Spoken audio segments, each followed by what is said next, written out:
Hello, I'm Dr. Archer Crosley, and welcome to Real World Pediatrics. So, today I want to talk about professionals and do it yourselfers. Now, if you're a parent, what I'm about to say, I think, will save you a lot of grief and money. Now, if you want to be successful in life, let the professionals handle it. Try not to be an excessive do it yourselfer. If you move too far outside your element, try to do something a professional should handle, you're only going to crash and burn. And this is going to be bad for you and your family. You're going to lose a lot of money trying to do things yourself. Now, I can't tell you how many times I myself have violated this rule. Now, one of the benefits of getting older is that you learn from your past experience. So, hear me out. A professional can do twice the job for half the cost in a fourth of the time. When you move outside your element, try to get into something of which you know little, you're going to lose. Well, unfortunately, that's the era we live in. We've been encouraged through technology and through stores like Home Depot that we too can be a professional. We can't. We can't possibly compete with someone who's been doing something for 20 years. Now, they just know all the tricks of the trade. It only looks like you're going to win by doing things yourself. Now, even if it's a hobby like gardening, I recommend you don't even begin to waste your time.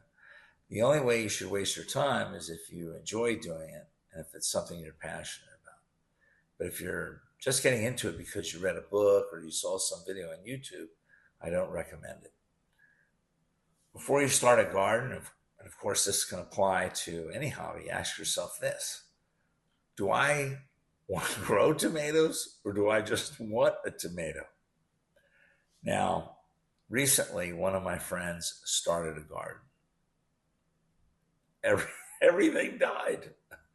And everything died because the plants weren't being watered on a regular basis.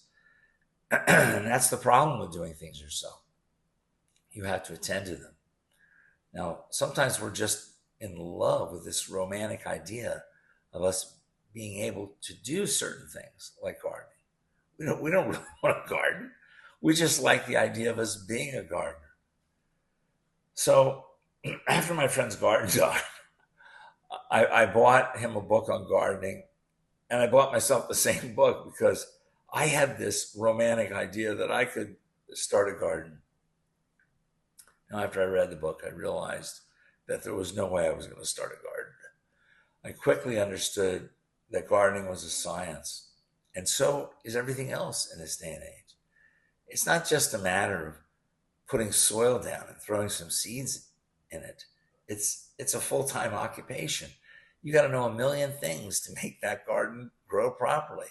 You've got to worry about the water, the acidity of the soil, the humidity, the phosphorus, the nitrogen, and all the different bugs that can kill that plant. And it's the same with anything, no matter what field you go into. So unless you're prepared to invest a lot of time in whatever hobby, occupation, or endeavor that you're thinking of doing, I want you to think again.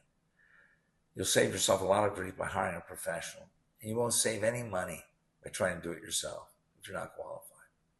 Now, take a look at this. It's called the DIY explosion. I found this on Google AI. On October 15th, a woman in Taunton, Massachusetts, caused her house to explode while attempting a do-it-yourself repair on a gas-fueled hot water heater. Shouldn't laugh about this. The explosion was caused by her removing a gas shutoff valve, allowing gas to fill the basement. She was upstairs when the explosion occurred and escaped unharmed, but her home was destroyed. So, think twice about doing things yourself. Thank you.